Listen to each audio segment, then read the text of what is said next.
So what's going on? So as I'm sure everyone has heard, there's been a huge raid in Georgia on this humongous EV battery plant that was being built by Hyundai and LG. There's roughly 475 people were detained. I think roughly 300 of them were Korean. Roughly 250 of them were contractors, and roughly 50 of them were like direct employees of either Hyundai or LG. Why were they detained? So apparently they did not have the proper visa to be doing work in America, as I understand it. All of them? Apparently not. Apparently some of them did have the proper visa. But yeah, sometimes ICE doesn't really care about that. Let's talk about the scale of the project. How big is this? It's very big. Apparently it's like the largest economic development project in Georgia's history. Georgia gave a ton of like concessions and tax breaks to, Hyundai and LG. The long-term plan is that this will create thousands of jobs for American citizens. Then why would ICE detain these people and jeopardize the whole thing? Ironically, what ICE is saying is that they're doing this to protect American jobs. And this is kind of the area where I'm slightly confused. I believe that like this was supposed to create jobs for Americans once the factory was built. But apparently, ICE is saying that they wanted Americans working on the construction. Like, I'm not sure if that was ever agreed upon. At the end of the day, this is a Korean company's plant. And I think that they wanted Korean people who know how to build the proper machinery or what have you there just to build everything. And then, they could hire Americans to work there later. But that's a valid question. Then why would Koreans go work there without proper visa?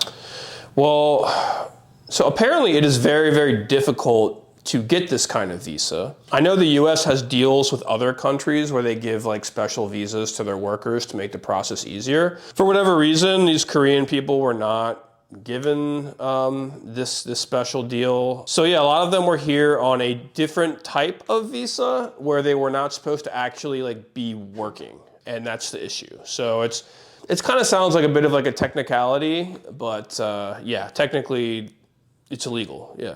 Koreans did something illegal.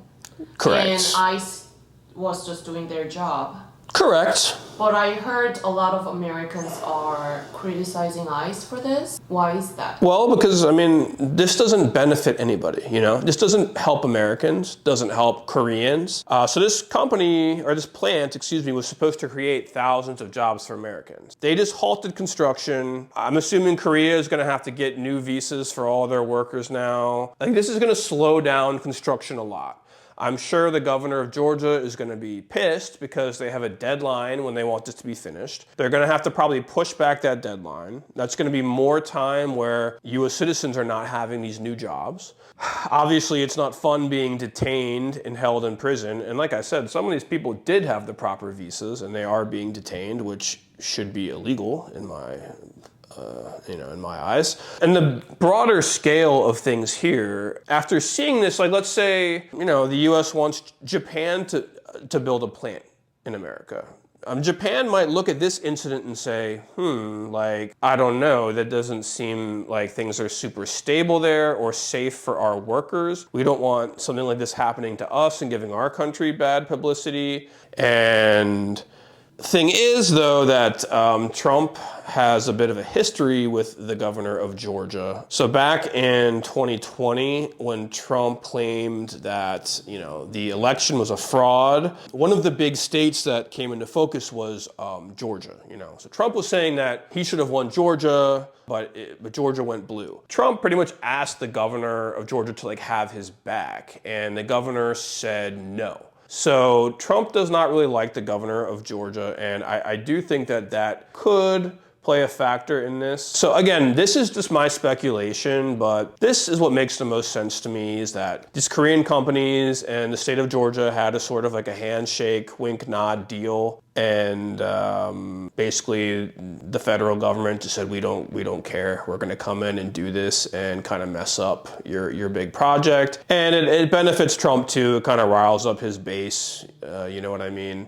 It's so weird because Trump is trying to bring economic investment into this country. It's like he should be trying to get these people the right visas, or if he can't for some reason, he shouldn't be arresting them, like deterring future companies from investing in America. It really doesn't make long-term sense. In the big picture, this is beneficial for Americans. And, it's illegal, but, they're not murdering anybody. They're not robbing anybody. What's the purpose of these laws? Like, I think that's what we need to think about. Why do these laws exist? And if you look at it from that perspective, there's really no reason to be detaining these workers and slowing up the construction of this plant. Yeah, it doesn't really make a lot of sense. I think this is about politics. I think it is about race. And I think it's just about structural imbalances like with the immigration system in this country. It's really messed up and it's really unfair to a lot of people. And it's something that I'm sure Koreans aren't really used to, but other sections of the population in America are very used to being treated like this. Some Koreans are actually blaming these employees.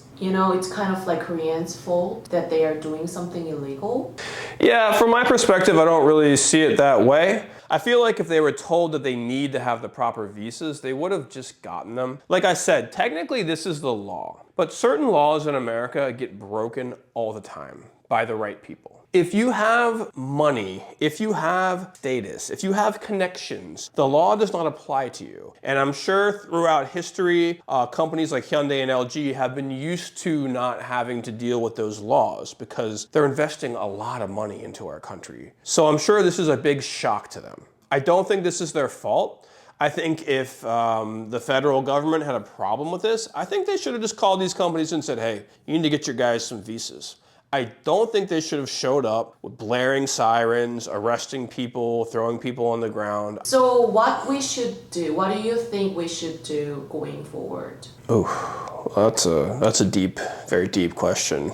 If I was these companies, Hyundai, LG, I would talk to Trump and say, listen, this can't happen again. Like, if you need us to get the proper visas or whatever, like, we will do it. But let's do that now. Let's get everything settled. And in the future, something like this better not happen again, or we're gonna have issues. If it was me, I wouldn't tolerate being treated like that. I think what Trump did is very, very disrespectful to Korea, to Georgia. I think it's pretty messed up, and it's embarrassing for everybody, and it's childish. I think if you're an adult, I think that they should have had a conversation behind closed doors about how to handle the situation. I don't think they should have made a big political show in front of the cameras embarrassing everybody. I just don't think that's the way you should handle things like that.